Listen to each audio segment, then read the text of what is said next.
Hey everyone, and welcome back. We're doing a deep dive today on self-improvement. Ooh, self-improvement. I love this stuff. Yeah, it's always a popular topic. Right, definitely. Really?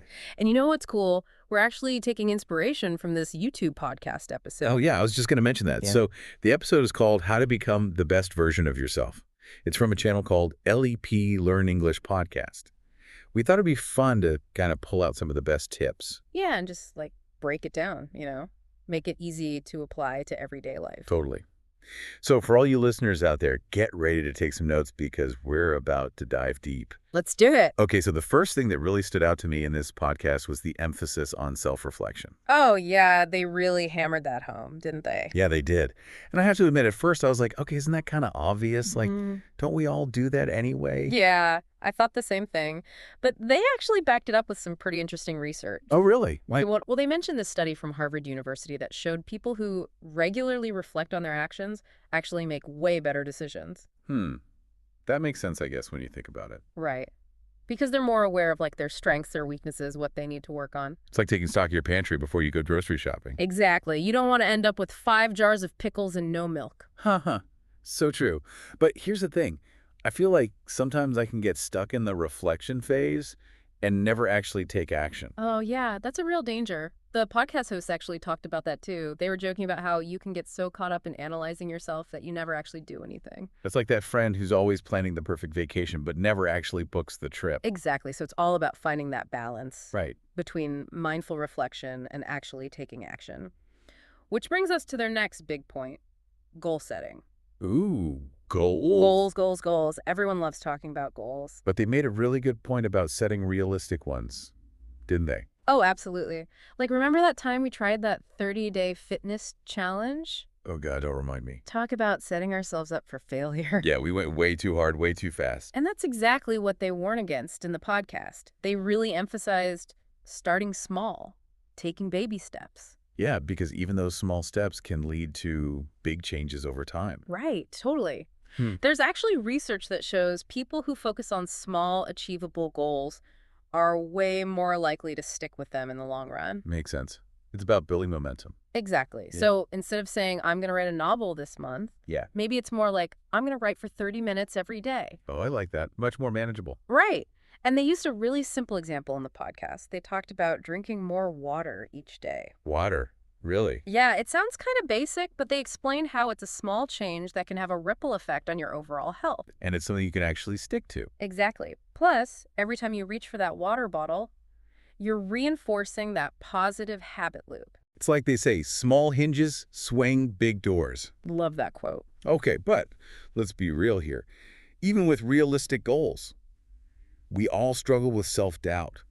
How do we push past that fear and actually make progress? Oh, that's the million-dollar question, isn't it? And you know what?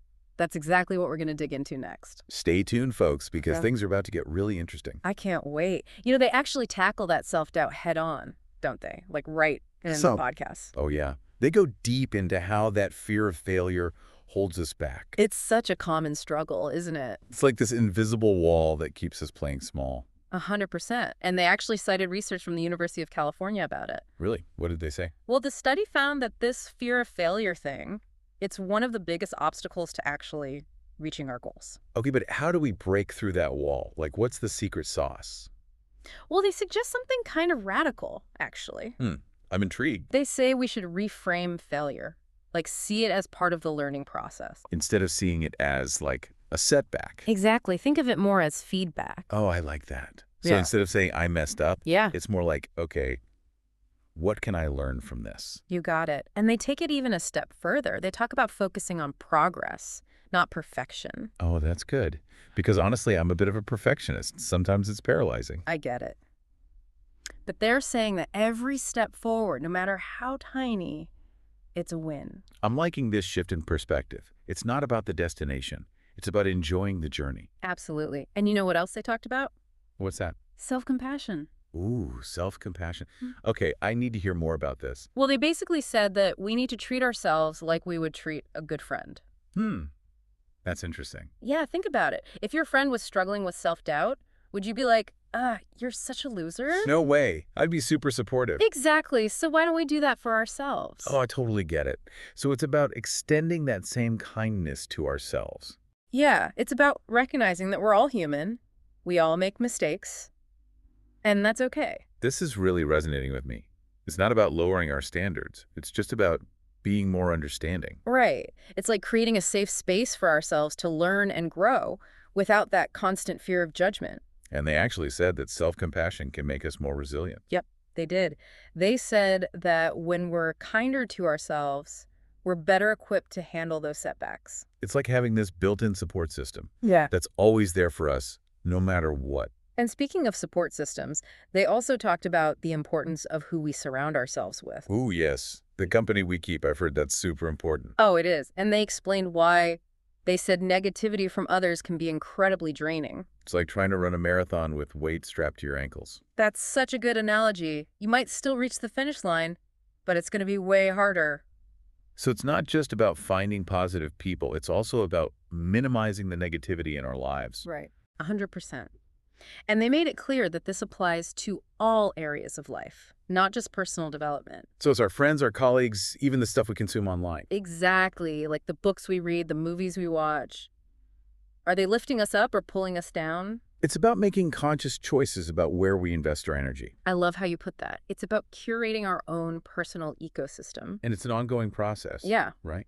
The people who inspire us might change over time. Oh, for sure. It's all about being mindful and making adjustments as needed. Okay, so far we've talked about self-reflection setting, realistic goals, reframing failure, cultivating self-compassion, and being mindful of our influences. Hmm. What else did they cover in this podcast? Oh, there's more. They brought up a really interesting point about finding your purpose. Purpose. So it's not just about self-improvement for the sake of self-improvement. Nope. They're saying there's a bigger picture involved. Okay, I'm listening. Tell me more. Well, they explained how becoming our best selves, it's not just about individual growth. It's also about making a positive impact on the world around us. I like that. So it's about contributing to something larger than ourselves. Exactly.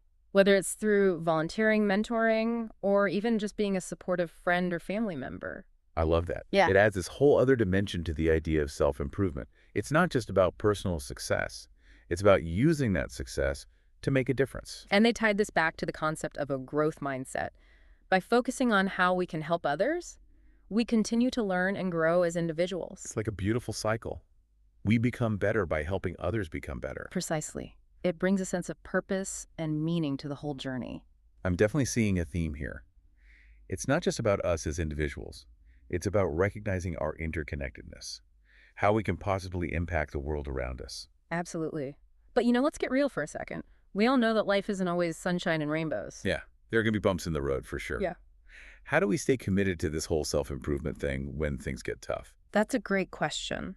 And it's something a lot of people struggle with. So we were talking about resilience, that ability to bounce back when things go wrong. Right, like having those emotional shock absorbers. Exactly. And they talked about that in the podcast, about how everyone faces setbacks, challenges. It's just part of life. Yeah, it's not if it happens. Yeah. It's how we handle it. That's what they said. Yes. It's all about how we respond. Do we let it crush us or do we grow from it? I like how they put it in the episode. They use that analogy of a tree in a storm. Oh, yeah. That's good. Like a rigid tree is more likely to snap, but a flexible tree, it bends with the wind. And it survives. Exactly. But being adaptable is key. Right. Being willing to change course, learn from mistakes, find new solutions. Definitely. So it's less about marching in a straight line, more like navigating, I don't know, like a winding path. I love that. And remember, they tied this back to continuous learning, that every challenge is a chance to learn something new. Yeah, every setback is like a stepping stone. To becoming a better, more resilient version of ourselves. I like that. So what are some ways to actually build resilience?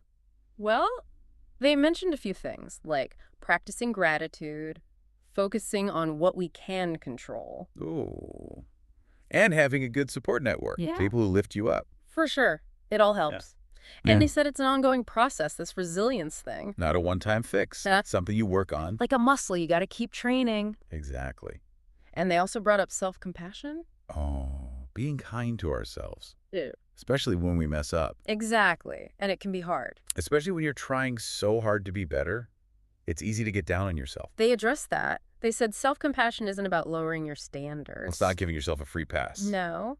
It's more about recognizing, hey, I'm human. I make mistakes. It's okay. Like you do for a friend. Yeah, exactly. Offering yourself that same kindness. So it's about creating that safe space to grow where you don't have to be perfect all the time. And they said self-compassion can actually help you reach your goals. Isn't that interesting? Really? I wouldn't have thought that. How Huh? so? Well, the research shows that people who are kinder to themselves, they tend to be more motivated. That makes sense. They're less likely to just give up when things get tough. Because if you're constantly beating yourself up, it's got to be draining. Right. Totally. But self-compassion, Yeah. it lets you see those setbacks as opportunities. To learn, not as proof that you're a failure. And it helps you build resilience because when you're on your own side, you bounce back quicker. So self-compassion and resilience, they work together. Absolutely. Yeah. Like a dynamic duo helping you through those ups and downs. It all ties together, doesn't it? They also talked about mindfulness.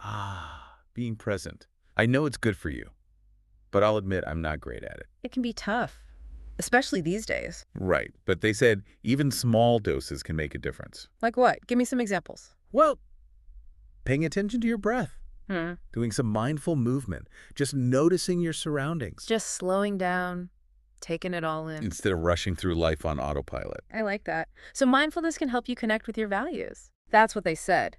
It helps you see what's truly important to you. It's like clearing the clutter so you can focus on what matters And they pointed out, mindfulness boosts self-compassion too. because you're more aware of your thoughts and feelings. Exactly.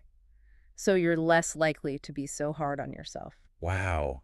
This deep dive has been amazing. We've talked about so much. I know, right? It's like a roadmap for becoming your best self. And remember, everyone, it's not about being perfect. It's about finding what works for you. Exactly. Experiment. Take what resonates. Make it your own.